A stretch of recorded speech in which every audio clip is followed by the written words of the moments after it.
మరోవైపు కరీంనగర్ లో ఎన్నికల సందర్భంగా గంగుల కమలాకర్ పైన కేసు నమోదైనట్లు తెలుస్తోంది. అప్డేట్స్ మా కరెస్పాండెంట్ శ్రీనివాస్ అడిగి తెలుసుకుందాం. శ్రీనివాస్, బీఆర్ఎస్ ఎమ్మెల్యే గంగుల కమలాకర్ పైన కేసు నమోదైంది కదా, ఏంటి అప్డేట్స్ ఈ కేసుకు సంబంధించి? సో నిన్న మున్సిపల్ ఎన్నికల సందర్భంగా కిసార్ నగర్ లో బీఆర్ఎస్ కి సంబంధించిన కార్యకర్తలు డబ్బులు పంపిణీ చేస్తుండగా పోలీసులు పట్టుకున్నారు.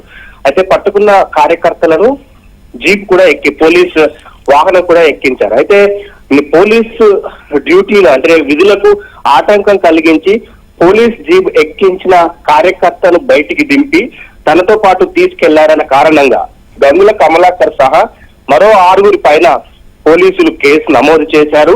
ఎన్నికల నియమ నిబంధనలకు ఉల్లంఘించి విరుద్ధంగా వ్యవహరించారన్న కారణంగా వారిపైన పోలీసులు కేసులు నమోదు చేశారు.